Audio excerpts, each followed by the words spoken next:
In 1917, just days after Queen Liliuokalani's burial, the skies over Hawaii exploded with lightning and thunder. For many, it was just a storm, but for native Hawaiians, it was a sacred sign. The gods were marking the Queen's passage into the next world. An article in the Honolulu Star Bulletin dated December 1, 1917, explained that such displays were seen as divine affirmations. When thunder follows the death of a highborn person, it means the departed soul has been welcomed into the highest tier of the afterlife, the kingdom of ghosts. Traditional Hawaiian belief divided spirits into categories. Some wandered, some lingered near volcanoes, others waited quietly beneath sacred trees for a sign to move on. Some returned to complete unfinished business, or to reclaim their bodies.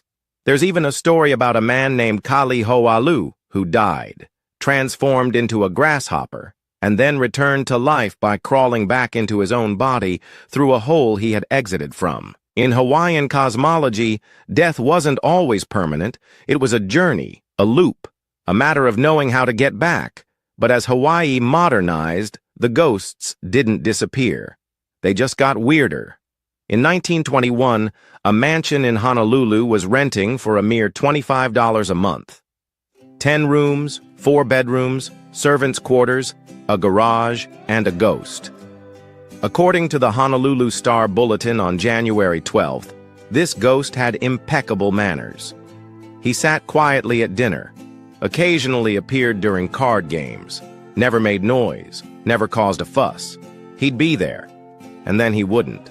One family member noticed there were suddenly 7 people at dinner. A recount showed 6. He was like a polite cat, quiet, unbothered, totally rent-controlled.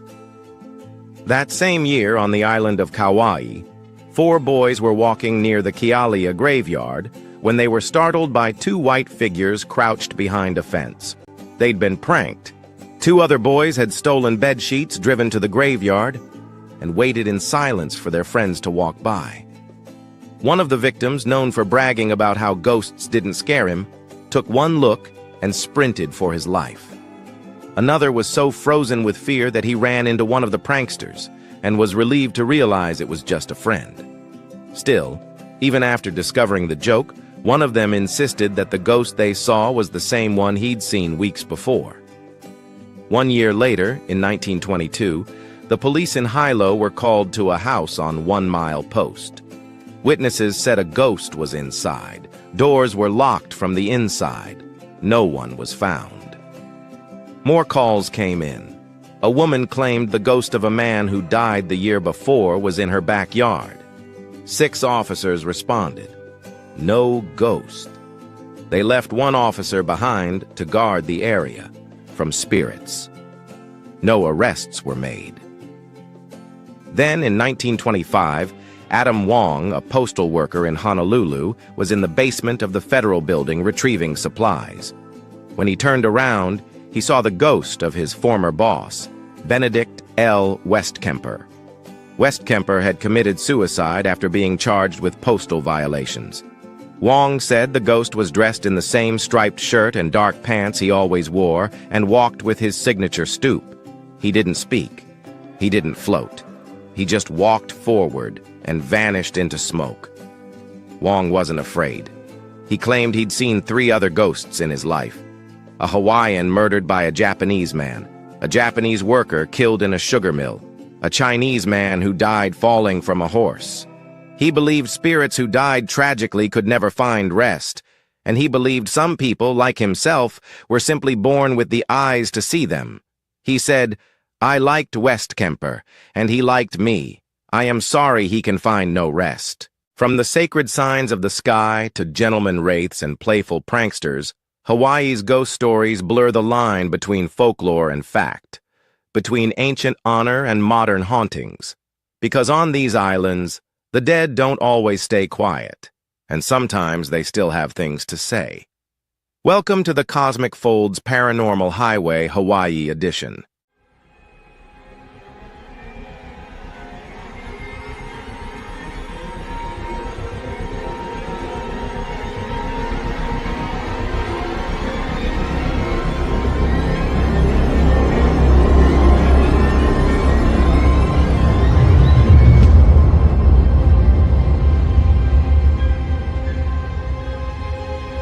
The truth is out there, and it begins with you. Welcome to the Cosmic Fold, where we talk high strangeness. Call us at 928-288-2942. That's 928-288-2942. Or join us by video. If you're at a computer, just look for the link in the chat. Buckle up, sit around our virtual campfire, and let's get started.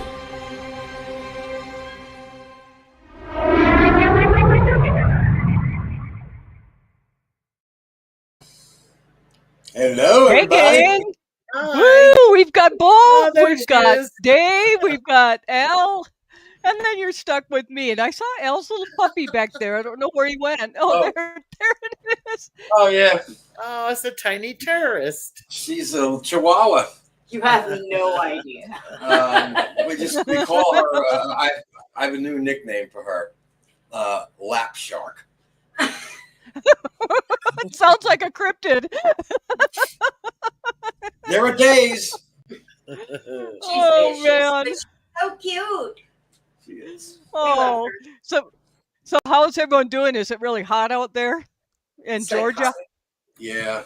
Oh, actually, so this weekend we had some weather and a front come in. So they said we're cooler. We're in the mid to upper 80s. Yeah, it's cooled off It's cooled off a lot. The heat index here was well over 100 for the like 2 weeks. The humidity is still hanging at 200%. Oh, shit. But it's cooler. But even this morning when we're out having our coffee, and this is early because I had to work today. So this is like, it's 7 o'clock. And we're sitting outside and I am just melting. I'm like, it was the humidity. It wasn't even that hot. I was just like, I'm soaking wet. I can't stay out here. It's not a dry heat. Not like a dry heat. It's just, you walk out and you need a shower. You go in, you take a shower, you walk out, you need a shower.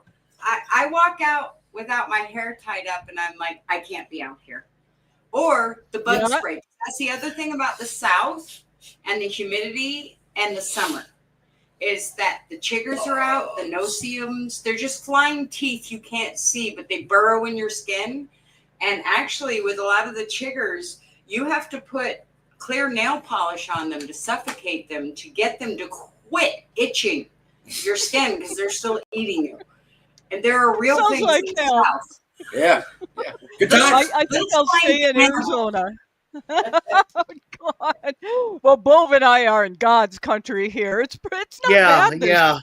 Yeah. If it weren't for the kids and the grandkids, I haven't in Panama. Well, yeah. I haven't seen no-see-ums in quite a few years, but they're here. Oh my God. They're everywhere. You don't even know why you're going like this and itching. Yeah, right. But they're eating you. And he sits there, I don't know, Mr. Garlic or Dark. I don't know what his issue is. They don't like me. Other than he's like, I don't know, maybe Dracula. But they don't bite him. And he's like, sit out with me a little longer. And I'm like, I can't. Well, hey Keith, no. Al is not from Arizona. He's from Georgia. I'm from New York City. New York, in New York City. Nobody wants his blood, man. No.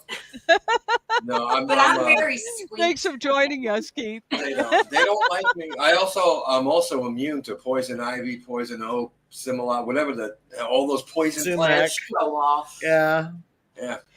I used to pull poison ivy off my pine trees just by grabbing them and pulling them. They fall all over me and nothing.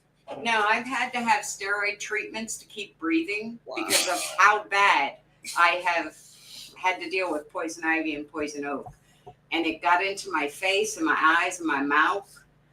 And it was just horrible. He has none of these problems. Nature loves him. He hates nature. I love nature, but nature wants to kill me.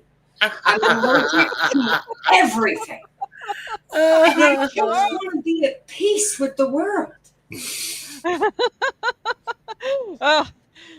Don't we all right now? My God.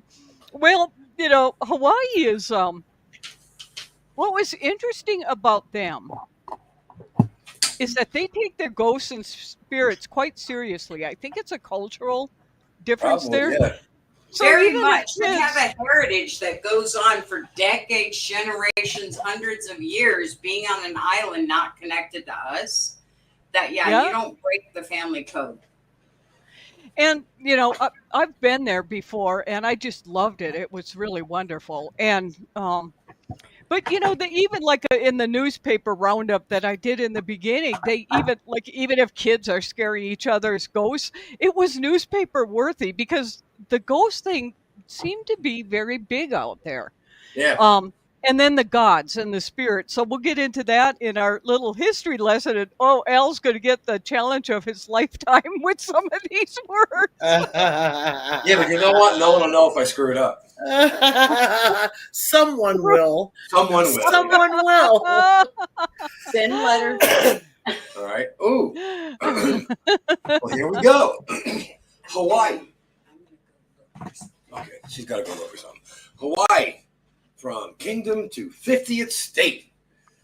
Hang on, I need some water here because I've got a little tickle in my throat. Must be a ghost. Good.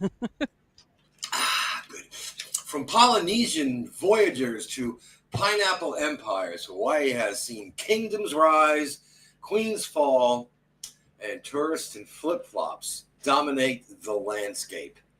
This is the Cosmic Folds history lesson. Long before tiki bars and luau's, Hawaii was a thriving Polynesian civilization. Skilled navigators arrived by canoe as early as 1,000 years ago, bringing with them language, farming, and spiritual traditions. In 1810, King Kamehameha, thought I messed that up, didn't you? King Kamehameha the Great united all 8 main islands under one rule. Think Game of Thrones, but with sunshine and poi. Nope, you did those. I have something in mind that's going to. That's why I sent you a Facebook message at because these things take like 18, 20 hours to put together. So it's like 11 at night, and I just sent Al a thing by Facebook. Oh man, it made me laugh. It kept me awake. Let's talk overthrow and annexation. In 1893, Queen Liliuokalani was overthrown in a coup by American sugar barons with U.S. military support. Imagine that.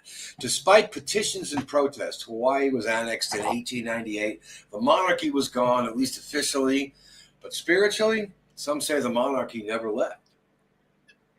This is true. She's pretty revered over there. I would imagine so. After decades of territorial status and political resistance, Hawaii became the 50th U.S. state on August 21st, 1959. Over 93% of residents voted in favor. Cue the hula dancer and Pan Am flights full of tourists ready to live the island dream. Dun, dun, dun, dun. Dun, dun, dun, dun. We can talk population and demographics. Today, Hawaii is home to about 1.4 million people, mostly on Oahu. It's America's most ethnically diverse state where English, Hawaiian, Pidgin, and Japanese all mingle before breakfast. It's a cultural stew with a side of shaved ice. It's interesting. Their economy and the development of their economy, well, they were once dominated by sugar and pineapples. Hawaii's economy now thrives on tourism and military. From sunburns to submarines, the Aloha State is a blend of natural beauty and national defense. Imagine that. We took over an island in the Pacific. And here you go, Al. Oh my God in heaven. Unique funny quirks. Hawaii has no billboards, has no snakes, and no private beaches. Locals speak Pidgin, and the state fish has 21 letters, and it's called Humu Nuku Nuka Kuapua. That was pretty good.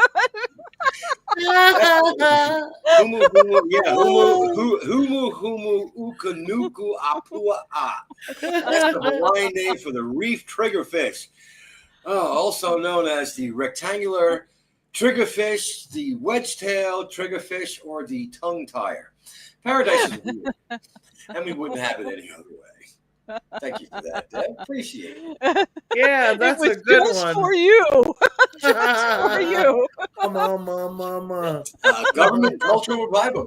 Cultural revival. Honolulu is more than just a beach city. It's the only consolidated city country in the nation, meaning it governs the whole island of Oahu. But Hawaii's government roots go even deeper. Back in 1840s, the Kingdom of Hawaii made education mandatory, only the 5th place in the world to do so. And though the U.S. took the land, Hawaiian culture never disappeared. In fact, the cultural revival in recent decades has brought back the language, hula, and even legal recognition of past injustices, including a formal apology by the United States in 1993. Hey, sorry we took your land. No, you can't have it back, but we're sorry. Yeah, exactly. Aloha, weirdos. Aloha, you're right. Volcanoes, lava flows, and goddesses. Check. Haunted valleys, sacred sites, and misty jungles. Double check. Hawaii may look like paradise, but something spooky there is in the shadow. There you get it. A+. That was very impressive, Al. Well, thank you very much. That was. Personally, I would have started it like humming. Oh man! You know, the people there, though. That's Jackie Gleason. Now, have you guys been to Hawaii? No, I've flown over it a time or two, but I've never. Someone had pointed out on a microphone from a cockpit, if you look down, you'll see Hawaii. It's about as close as I okay. Have you been there, Bove? No. Nope, I've is not wonderful. been off the continent. The people there are so kind. Just, I mean, really nice. And even at the hotels and stuff, they go out and pick fresh pineapple and fruit and leave it, and then flowers. They have fresh flowers every day. Now, this is in the 80s when I was there, but it was so hard to leave because it was so nice. And it was like every afternoon. Huh? Today and I have a friend down there. He's an author. Where? In Hawaii. Oh. Yeah. That would be the perfect place for an author to. Well, we met him in Panama, and he wrote books on relationship psychology. And I tried to book him on my radio show several times, but he always said, "No, I don't want anyone knowing where I am." And then he went back to Hawaii. It was all very odd, but he was there. He was different. He had a lot of pictures of him and tigers from around the world. Quirky, but cool dude. A lot of things were going on. And after his years, see, we were in Panama 4 years. We saw a lot of people that came in, went, oh, maybe this is not for me, and left. He was or one of them. Came in and tried to make a name for themselves and went, whoops, I missed, and left. And I don't know what his goals were, but he went back to Hawaii where he had a big name. Yeah. Because he was in the wrong pond. Yeah, and he said the same things you did, Deborah, about Hawaii, that it's a beautiful place, the people are great. You know, it's a little pricey, but, you know, he had all good things to say about it. So there you go. So after that big tsunami last week, were they okay? I haven't had time to do any follow-up news. Good. They were fine. Good. They took evasive action, clogged the roads up, trying to get to higher ground. But no, they're but all they right. got ready, and not near what they were expecting showed up. Yeah. Thank God. They got off easy. I will say we have a friend in Panama, Holly, and disaster as she may be, she lived most of her life in Hawaii before she came to Panama. And she would go back and forth because she still had all her family and friends. And, you know, she was a naval, was she a teacher? Yeah, she was a teacher with the Navy, and she had been over there through her retirement. So Hawaii was where she lived. Yeah. Now, she explained when the first constant little eruptions started happening, that the glass in the air is what was killing people and giving them so many problems that she left the country because she couldn't breathe. Yeah. Oh, geez. She explained that a lot, that with everything that was going on, that it was the air around them that was killing them it wasn't all the ash and everything that didn't hit them. They left. It was actually the atmosphere they were breathing in. Yeah. And some of it had crystals, and it caused major health issues. So she had left. She heard about it constantly. And then she ended up with like undiagnosed instant breast cancer and had to go back and fight all that again while she was getting surgery because it was still going on. Yeah. Yeah. Oh, no. It was Wow. ghosts. Holy I'm smokes. just saying, the atmosphere there Yeah. is different.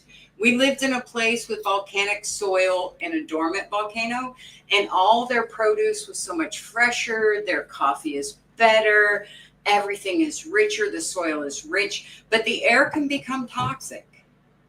Yeah. And, you know, it's a bunch of islands created on volcanoes. Yeah. There's a real thing Exactly. happening there. And so I think the older generations passed on to the newer generations. When gods are angry, you go inside. Because that one's going to get Yes. Yeah. you. Because That's the outside right. Well, is in you. Yeah. the Yeah. gods play a big part in the paranormal highway they out do. there. Yeah. Ghosts, UFOs, volcano gods, cryptids. How about a strange tour of the islands on the Cosmic Falls? Paranormal Highway, Hawaii edition. There we go. Ghost and haunted places. Night marchers. The Hawaii Po are the spirits of ancient Hawaiian warriors reputed to march by torchlight in specific sacred areas. Encounters are said to be deadly unless you lie face down in respect. Sounds like my ex-wife. Witnesses claim to hear their footsteps, smell sulfur in the air, and see flickering lights in remote areas, especially near old battle sites. And you can go to AmericanGhostWalks.com and find you can find more detail about the Hawaii Po. You know, the creepy kind of ghost stuff usually has that sulfur smell with it. Yeah. You know. Okay, but the volcanoes and things happening involve a sulfur smell. Yeah. That's a hey, something's happening here. And so I can see whenever you smell that or hear that or feel that, something bad happens and you pass this on. Yeah. Exactly. Just like you know, electric, what is it, the EMF or whatever, how that affects some people. I think the sulfur smell has something to that too. I think there's something to that. You know, we react to different things different ways. You know, we had friends in Panama that actually started to build a Faraday cage inside their house because of the high tension lines, you know, that were running over. Yeah, you know, it's you know, you've heard of Bengay, right? Yeah. The chemical that's in Bengay that gives Bengay that smell physically repulses me to where I cannot help but throwing up. Is that camphor? No, it's not camphor. It's psilocybin, something like that. I can't remember the name of it. It's not camphor. It's the chemical that's in there. It's a long name. Starts with an S. I can. But it's in other stuff too, and the smell of that makes me physically ill. Wow. I love using powerful analgesics, and he cannot handle the smell. Jeez. It's a challenge. It's a thing. And I always warn him and go outside. Yeah, bleach too. I'm looking that up. All right, well, here's our next one. Okay. Methyl salicylate. That's it. Methyl salicylate. Anyway, ghost of haunted places. The Green Lady of Wahiawa. Did I get that right? Wahiawa. It's probably Wahiawa. But thank you. I appreciate this so much. The Green Lady of Wahiawa resides in Oahu's Wahiawa Botanical Garden. Shrouded in moss and seaweed, this mysterious figure is believed to be the ghost of a grieving mother, endlessly searching for the child she lost in the garden long ago. Locals say she's often seen drifting along the garden paths or nearby schools. Kids who pass through alone sometimes say they feel eyes on them, like someone's there, quietly trailing behind. They call her the Green Lady. And wherever she goes, a strange, unsettling silence follows. Again, AmericanGhostWalks.com. You can find out more about it. They've got good stories. I think I saw a documentary about this one. It is kind of creepy. You know, when the kids all see something, it's like, oh, okay. The Faceless Woman of Waikiki. In the middle of Waikiki, where the beaches buzz with tourists and the nights are warm and lively, there's a ghost story that chills the locals. They call her the Faceless Woman. People claim to see her in mirrors and elevators, even wandering the shoreline. Always the same eerie image, a woman with no features on her face. She shows up out of nowhere and disappears just as quickly, leaving behind a wave of unease. One unsettling account tells of a hotel guest who caught her reflection in the bathroom mirror, only to spin around and find the room empty. Even in the heart of paradise, this haunting legend refuses to fade. If I looked at the hotel mirror and I saw another person, I turned and I went there, I wouldn't be staying in that hotel a minute longer. I believe I would. It would be a bit much. Yeah. Although I probably would. It would just be like, oh, okay, another story for the Cosmic Fold. Right? Yeah, right. Get my ghost app out and see if it says anything. You know? I've gotten out of the shower and saw a woman in the mirror I did not recognize. It was terrifying. What she did? Look at Al. She's talking about herself. Yes. Talking about what? Oh my God. Never mind. Let's talk about Morgan's Corner. Morgan's Corner is tucked away on Oahu's Old Pali Road and has a reputation as one of Hawaii's most haunted spots. This place is linked to dark tales, including both a murder and a suicide. And over time, strange reports have piled up. People passing through say they have heard voices with no source, shadowy figures, even felt sudden cold touches out of nowhere. Drivers have their own stories. Cars stalling unexpectedly, not even Fords. Doors locking and unlocking by themselves, all of it adding to the uneasy feeling that something isn't quite right at this chilling bend in the road. It wouldn't be a show without a dig to a Ford. Sorry. This is true. You know, when I was on Kauai too, even the locals were saying, you know, don't hike in this certain area when it gets dark. Because it's just got such weird vibes to it that I can see that if you're in a dark, you know, who knows? It could be some kind of like electric. Who knows what it is? But I've been in areas like that are kind of weird. I haven't been in a house quite like this. So the Kayamuki House in Oahu is home to reports of an invisible force strangling children. 1940s and repeated strange disturbances. The Kayamuki House might look like an ordinary home from the outside, but it's earned a chilling reputation as one of the most haunted places in Hawaii. Even the most skeptical visitors have walked away with goosebumps. According to legend, the house is haunted by Kasha, a terrifying spirit from Japanese folklore said to devour human flesh. Over the years, several families have moved in only to move out just as quickly, spooked by what they experienced or fearing something worse to come. One of the most disturbing incidents dates back to 1942. A woman living there with her 3 children called the police late one night, panicked and screaming, "She's trying to kill my children." When officers rushed in, they were stunned. The children appeared to be thrown, strangled, and attacked by something no one could see. The story was so intense it made the newspapers. Holy shit. Find out more about I'm going to develop that one on the cosmicfold.com. I'm probably going to delete that app and move it more into some of these, you know, more full-fledged versions of these stories, because one there were a lot of accounts of it and some of the other ones, and they truly do make you wonder, especially when you have police coming and seeing stuff like that. Yeah. You know, a lot of this we can attribute to swamp gas or whatever, but every once in a while you run into these stories, and when cops are called on the scene, they see it. There's something going on at these. So Yeah, I'm trying to find this little prop here. Just imagine this is a neuralizer. What you saw was a light refracting from Venus. It's from Men in Black. Oh, okay. That's what he's trying to do, and it's not working. I know it's not working out at all. Sorry. Now you don't have to try to read that little print there, but good, because I can't. Yes, but what I do like to show are just how these spikes go. All the time. And Hawaii seems to be the exception to the rule. Where all the drone sightings were going on. Right. With them, it wasn't such a big thing. But then again, they haven't been reporting as long either. Yeah. But they've got some interesting ones that have made the news down there, such as this one.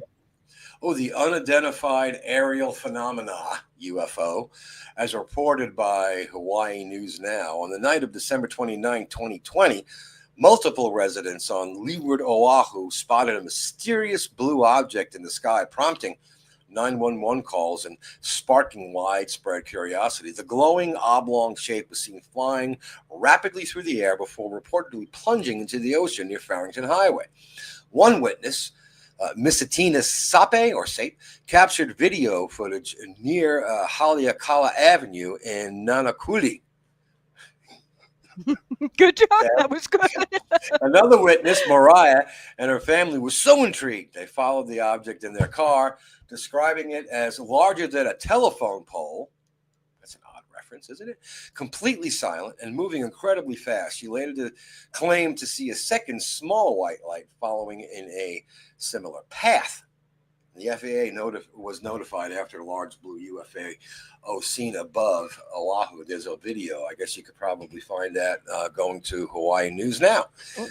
Yep, and you can also go to YouTube. ABC News carried this one, too. Yeah, ABC News. Despite the eyewitness accounts and video evidence, officials remain puzzled. The Federal Aviation Administration confirmed that no aircraft were missing or had vanished from radar that night, and Honolulu police investigated the area but did not release any findings. And the mystery remains unsolved. I bet you those findings are tucked in the Epstein files. Yes, exactly. I knew that was coming up one of these shows. Yeah. Oh my gosh. Oh, that whole thing is just so disgusting. It is so disgusting. It is. It really is. But speaking of these UFOs, I've never seen blue ones. I mean, as I've mentioned before, I have seen like one crash. Yeah. I've seen white ones. I've seen kind of like gold colored, or not gold, orange, kind of an orangish gold. Mm-hmm. And I've seen red, but I've never seen a blue one. So that's weird. One of these nights, Matt and Justine, who live here in town, and I, and maybe their kids, are going to go. We're going to go and look out over Zuni land, which is one of the reservations here. And that's where the locals here see a lot of these things that kind of like what Jose saw. And then Justine's we had on one of the Wednesday shows, where these things, there's like tons of them, and they come up from the ground, from the res.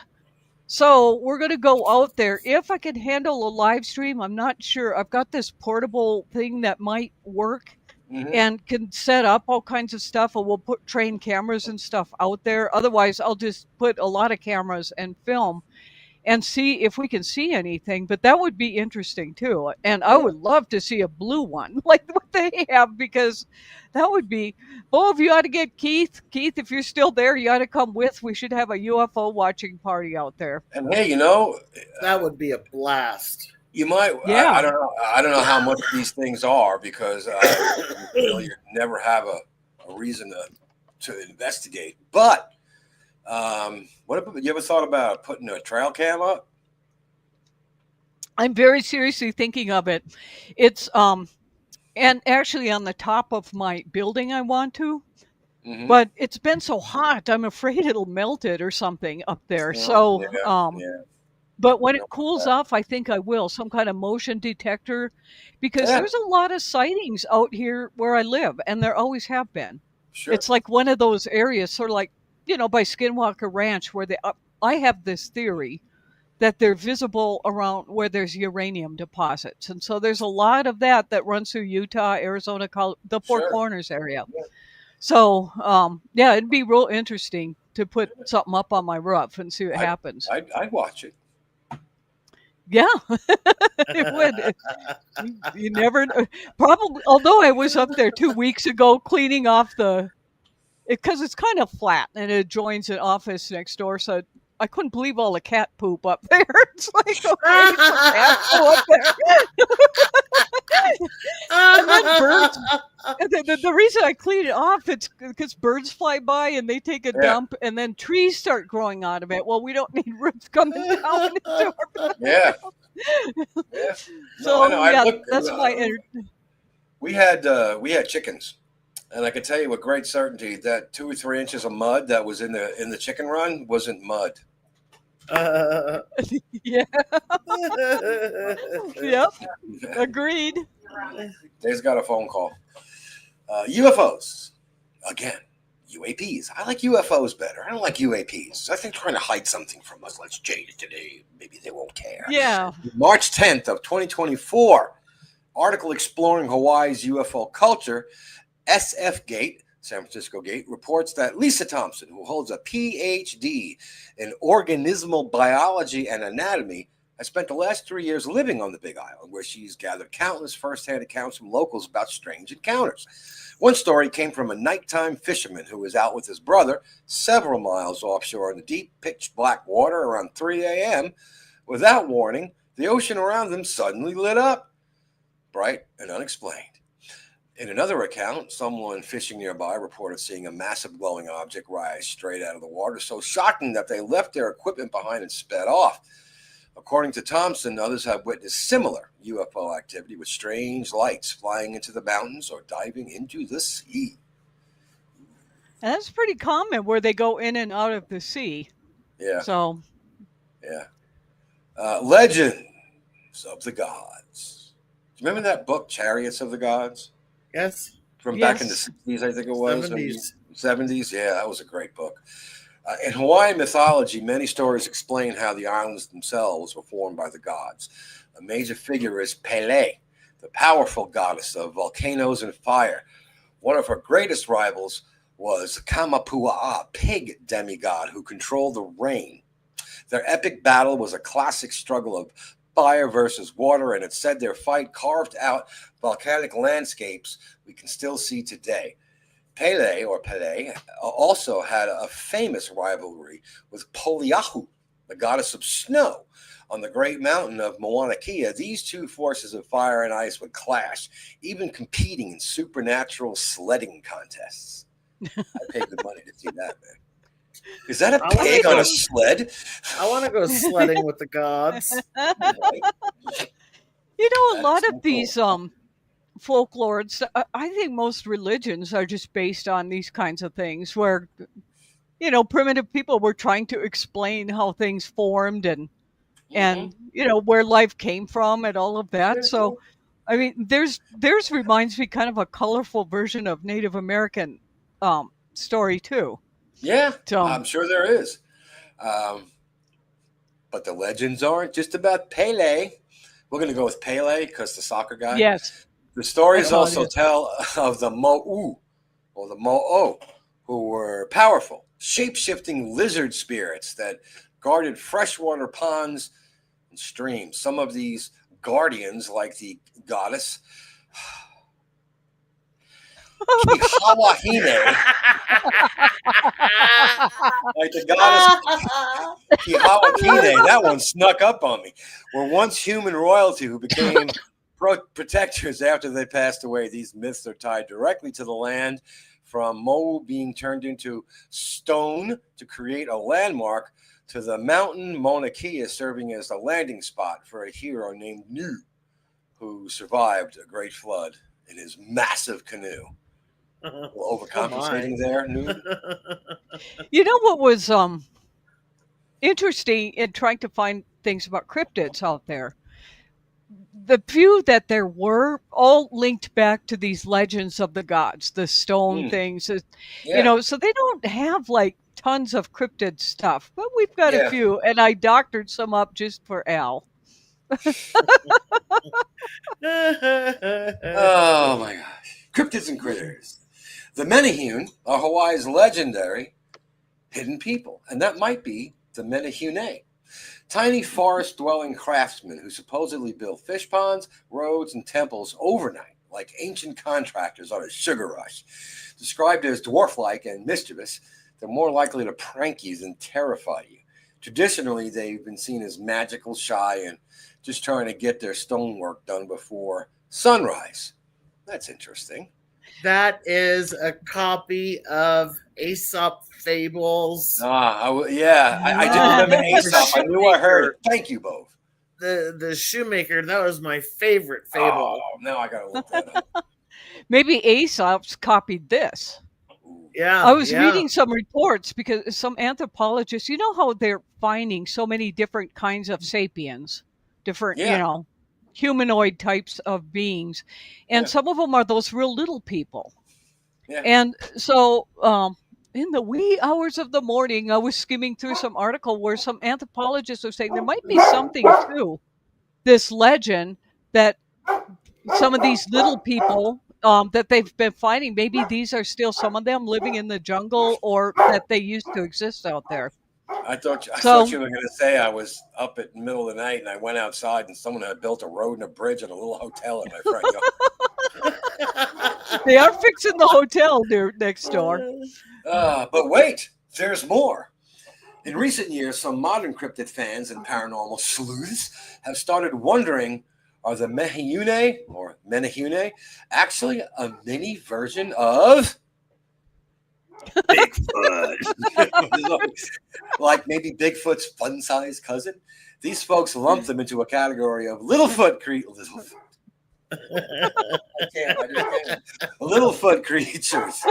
Oh, that is wow. Tiny humanoids spotted in the forest all over the world. Now I got that song from the band Little Feet in my head. So while old Hawaiian stories don't connect the Menehune to Bigfoot, today's cryptid enthusiasts say, why not? Because apparently even Bigfoot needs short relatives to hang out with, right? And for those who are sad that on our paranormal highway we finally found a state without Bigfoot lore, don't worry. Rumor has it that big feet are on the way to the island. It's just like the ancient Polynesians. Big feet. And there's your big bear on their way. They're in banana canoes. This is just absolutely wonderful. Oh my God, Deb, your AI just wave. I told you I was going to have fun with this word. You did. She warned me. She said, look at the look on his face. He's like holding his beer up, rowing with one oar on a banana. When they go to the islands, Bigfoot turns really cool, man. Right? Oh man. Anyway, some of them may have already made it. Some of them may have already made it. They found those canoes. No.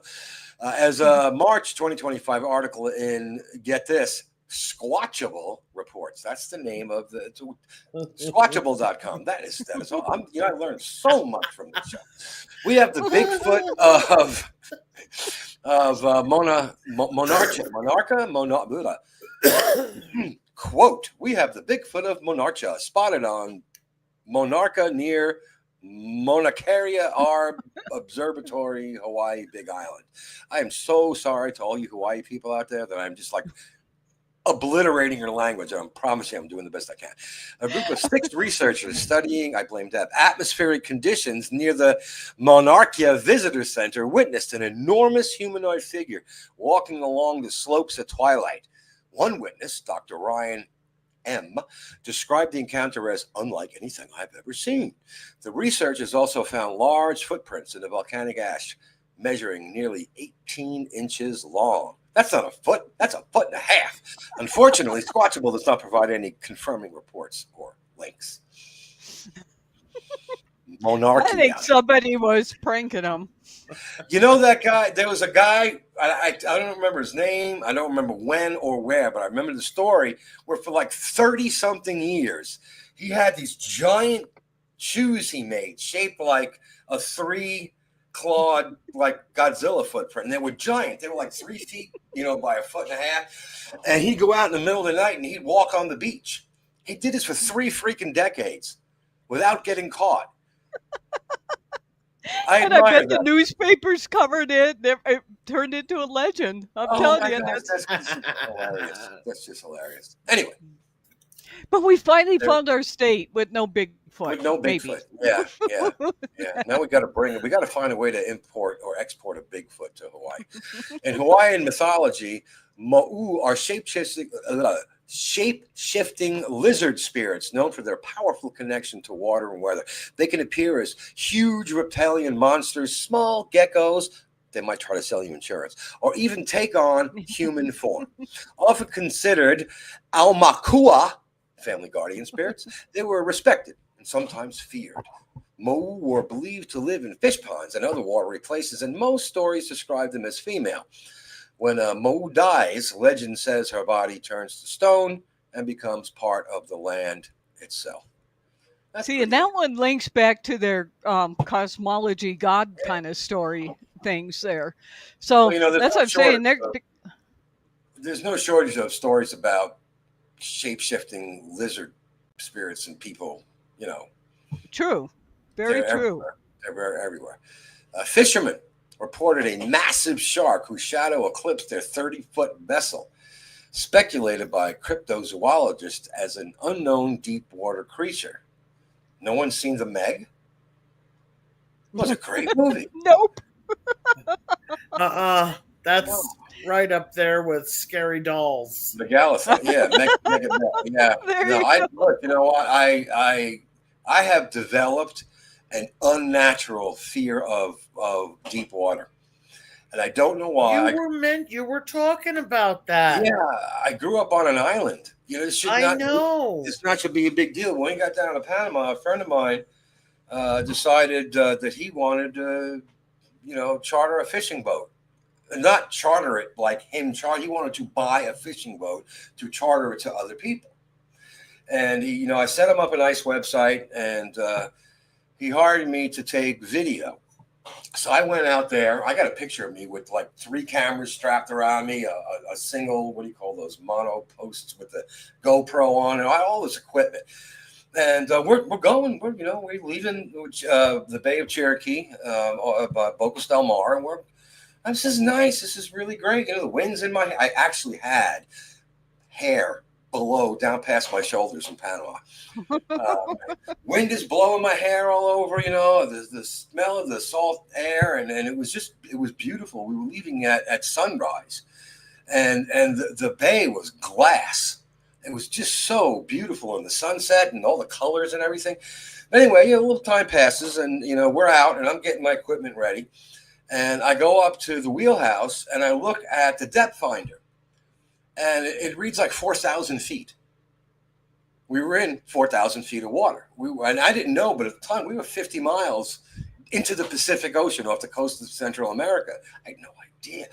And at that moment, this wave of dread just enveloped my entire body. And I was like, no, I can't. I'm not going to deal with it. And I did it. I did it. I sat and put the GoPro on a 15-foot stick and got really good above videos, and I got a ton of stuff. 28 gigabytes of video and pictures. Oh, wow. And all of that. I was literally scared shitless. I kept thinking of sea monsters. There are sharks out there. We've seen shark fins. Tons of whales. And I was like, what if one jumps up and lands on the boat? We're at a 27-foot Grady White, 50 miles off the shore in, mind you, 5 and 6 foot seas. So we were like a cork in a bathtub with a toddler, just bouncing everywhere going this. And I took pictures of that. And I took the camera, the GoPro, and I strapped it on my head, and I sat in the back on the stern, and I held on to the rails, and I looked forward, towards the front of the boat, and I kept my head as still as I could. When you look at the video, you see the water doing this. Water wasn't doing that. We were doing this. And for the first time in my life, I got seasick. Now, I grew up, man. I told you, on the water. We had boats growing up. I spent so much time on the water. But now I'm afraid that one of them giant sharks are going to come up and just... That's interesting that it's like later in life that came into you. I'm in my 60s, for crying out loud. I don't. This is just, it just blows my mind that and living on the East Coast my whole life. With the exceptions where I moved away, but growing up in New York City, we were on the water all the time. We just, like Dave was a water baby, he's born in South Florida. If we weren't fishing on the water, we were just cruising on it. We had a series of boats, and little ones and big ones, and I was never. And I could swim pretty good. And I was never afraid of the water. But when my eyes saw almost a mile of water between me and the seabed, something clicked. And now I won't go on a boat. I won't go on a cruise. Hell, I don't even want to go on an airplane. They're falling out of the damn sky. Terra firma, baby. That's interesting. I will try. That is interesting. Anyway, I'm sorry I took so much time with that. No, that's it. This is the last one anyway. Okay, cool. Hawaii, not just tiki drinks and ukuleles. Mahalo for joining us on, I know that word, for joining us on the Cosmic Fold Paranormal Highway, where the lava glows, the sharks might be giants, and reality occasionally takes a wrong turn at a volcano. Next week, or next stop, we're going to be in Idaho. I've been there.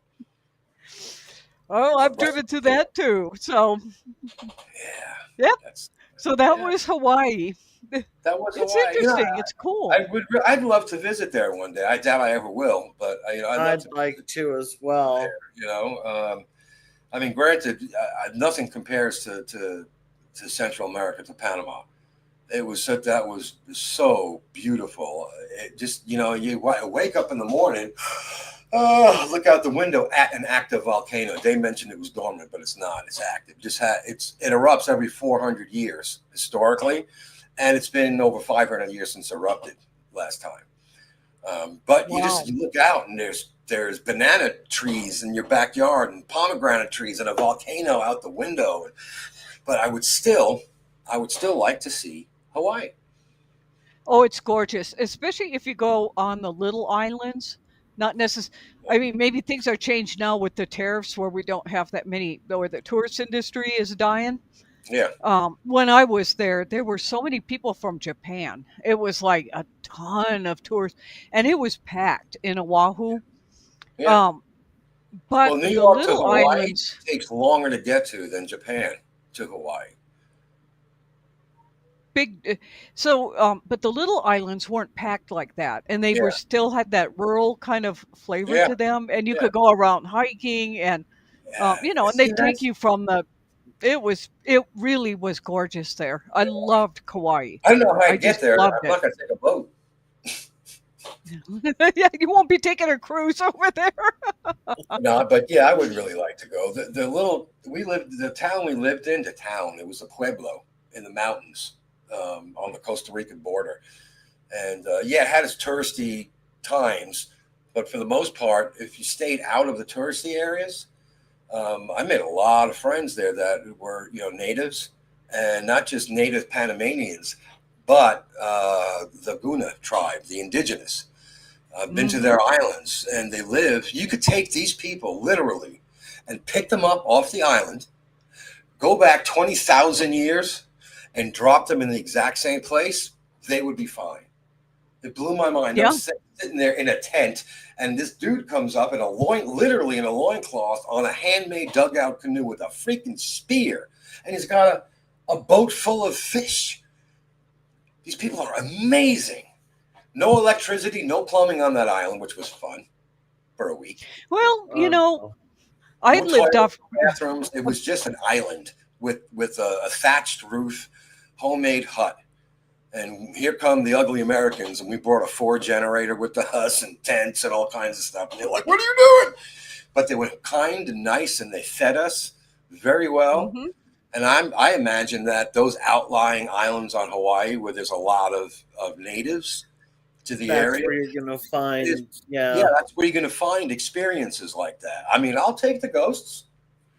Oh yeah, well, and there's a different attitude with native Aboriginal people about ghosts and spirits and stuff, Yeah, because yeah.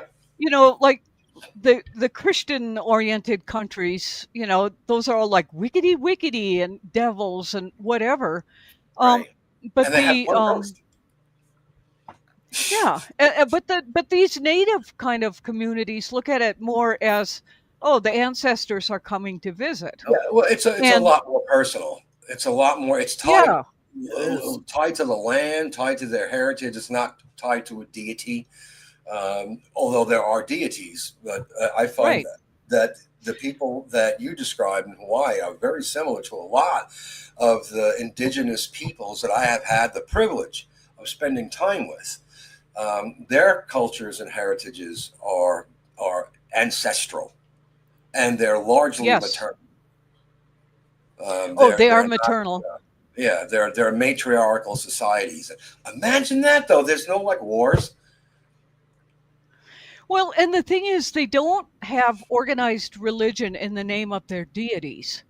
No. The deities are more like a part of life, a part of the culture, a part of whatever. It's even like when I was out on Hopi land and was allowed to hang out, with the people there and learn to make the flatbread. I mean, they have no electricity because they don't want lines like crossing, because Hopi land, it's not that far from here, and it's the second longest living civilization on the planet that science knows about. And they still live in those ways, and there's a humbleness and there's a respect. The way things are going in our country right now, there's a part of me that just wishes we'd go back to that kind of living, because it just, when you care about the planet and you end up caring about the people in your community, and everything isn't based on lies and stories, and it does. If we didn't have family here, we very well might still be in Panama. We have permanent residency. I have residency. I have a driver's license, from Panama. But it's right now. I can't. My family is literally exploding. There's new grandchildren. Yeah. One of my daughters is pregnant. The other one just had a baby, and now it's having another one. The other one's talking about. Mm-hmm. So, my family's growing. So I can't escape. I can't run away. I don't want to. I love my grandchildren. Right. But I do the same thing. I look at the at what's going on in here, and I'm like, man, I'm going to hang on to that residency. And I think there's a lot to learn from these older cultures, I think. I really do believe that. Yeah. And so I appreciate their ghost, and their ghost stories are just not except for that one with that house, with the thing that was trying to strangle the children. It's going to be a little. The stories that I read and that you played in the beginning of the broadcast reminded me a lot of the stories. They were very similar in nature to the stories that I was told by the Guna people in Panama and the remnants of what used to be the Incas in Mexico. Yep. I think it's Mexico. And their ghost stories, they're not scary. Exactly. Except for the occasional vengeful spirit. By and large, it's like, oh, hey, they're in a room with you, and you just go around, go about making your pie or whatever you're doing in there, and they're not scary. It is an integral part of their existence, but not like you said, Deb, not like in any way like organized religion, whatever religion that is, any organized religion. Right. They're very humble people, and that was one of the biggest honors of my life. Being allowed to not just, get off a boat. Oh, this is an island and there's, people in loincloths. So let's get back on the boat. But I had the opportunity to spend a week, a little more than a week. I think it was 10 days, with these people on their boats, island hopping, listening to their stories. The island patriarch was a guy named Calypso. and his daughter is named Buna, and that whole family. And I have so many pictures and so many videos that one day I'm going to get around to putting somewhere on the internet. But if anyone ever invites you, like you guys, you go into the Hopi land where, they allowed you to stay with them for a period of time. That is an honor, and I will never forget that. Even after my Alzheimer's rolls on. Yeah, it is. It's a very different thing. So anyway, well, we'll probably get back to the scary stuff next week. Oh, I do want to point one thing out. When an indigenous individual in their land makes something for you, create something, whatever it is, that is the highest honor you can have. And we were on that island. We left on that island. We went back to the mountains, and their family had come. Calypso's daughter was living with the guy I told you about who owned the fishing boat. So they would come in once in a while, from San Blas, which is where these islands are in the Caribbean. And they brought me, and I didn't know why, but they asked me if I would leave one of my polo shirts, right? I didn't know why, but, okay, whatever. You fed me lobster that you caught 18 minutes ago. Have my shirt, right? When they came back, and it's in my closet. I'm not going to get up because I don't have any pants on. But they brought a shirt back. And if you look up the Guna, G-U-N-A, the Guna people, they have their very own style of artwork. It's indigenous to that particular tribe. And they made a mural, hand sewn, across the front of that shirt. And I'll show it to you next week. I'll make sure I have it out. Oh, how cool. They brought this to me, and I'm like, I'm going to cry. They sat down, and they made it. It must have taken them forever. It's so intricate, and it's all hand embroidered. And it's beautiful. I don't even wear it. I'm afraid I'm going to stain it. It sits in my closet. I carried it back with me. Oh, yeah. You don't want to run it through the washer or anything. Oh, man. I'll show you all next week. Anyway. Oh, yeah. I'd love to see that. Diarrhea of the mouth. No apology necessary. That was fascinating. That's really cool. Yeah. Well, Bo, thank you so much. What a pleasant surprise having you here tonight. I wasn't sure if you would or not. Thank you. I'm trying to, because that's where you are on my screen. So. Oh, yes. Right, and I do the same thing. I look at Deborah over here. I look at you over here. We're like the Brady Bunch. I know. Hey, where's Jose been? What? Where's Jose been?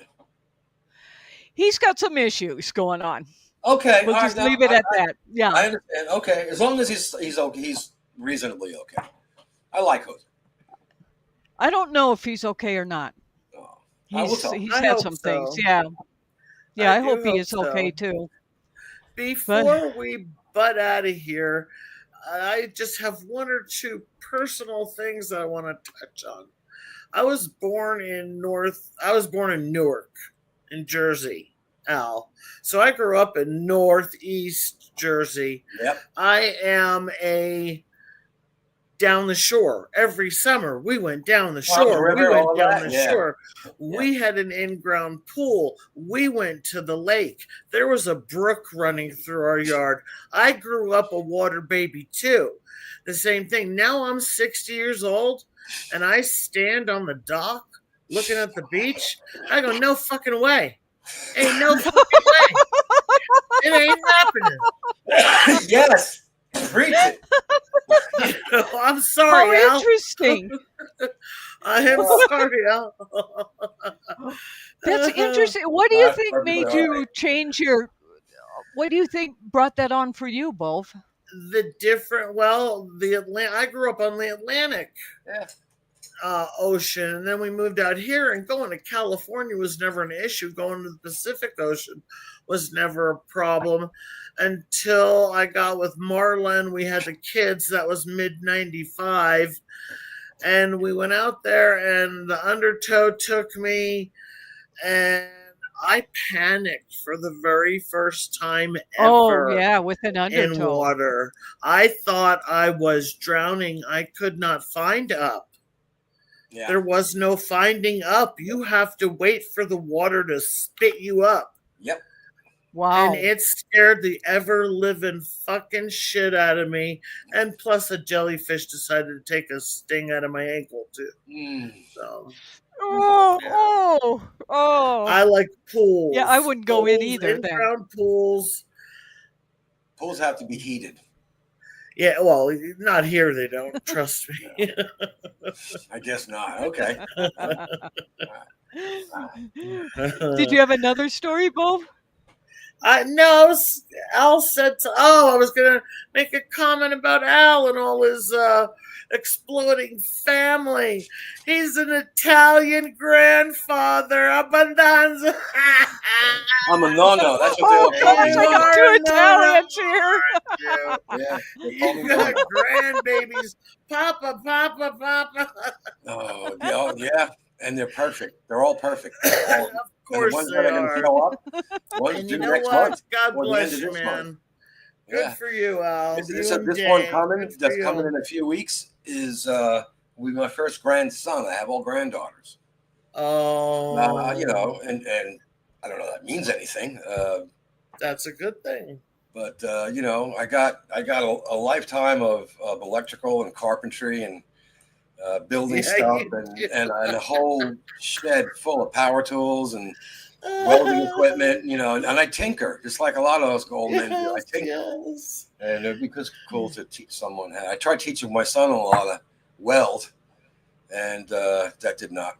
That he just didn't learn. Some of the daughters might not mind learning. No, I know the little girl that comes and works for me. She's taken welding. Yeah. Oh yeah. Learn a skill, man. Yep. Yep. I posted something on Facebook that said, I saw that. I agree. Yeah, for years we have told our kids to learn to code. That's where it's going to be. And now AI is taking over coding, and the service industry is lacking electricians, welders, builders, sheetrock layers, stone masons, bricklayers. There's a shortage of them. And you know what? You have no college education, but you're good with your hands. And you know how to weld. Yeah, you're making $60,000 to $100,000 a year with no student loans. Yep, exactly. So if any of you have something that breaks, I'll come out there and weld it for you. I'll give you the family discount. I love it. Oh, well, it was so good to see you guys. It was a fun show. That hour goes by quickly. It does. It does. What's Idaho is next week? Yep. Yeah. Potatoes. Then. Haunted potatoes. Potatoes with eyes? I'll look at my journals and see if I have any stories in there from. I've been to Boise about a half a dozen That would be good. Yeah, that would be great. All right, good people. Well, thank you again. Thank you to those who are watching the live and who will watch later. Wednesday, I guess our topic is angels. So I'm having fun trying to find stories because I know nothing about them. So it should be an interesting one on Wednesday too. So, all right, y'all. Thank you. Enjoy the rest of your weekend. See you next time. Bye. Thanks so much for joining us. We love hearing your stories, so tell your friends so they can join the party. For show notes and our forum of high strangeness, visit cosmicfold.com.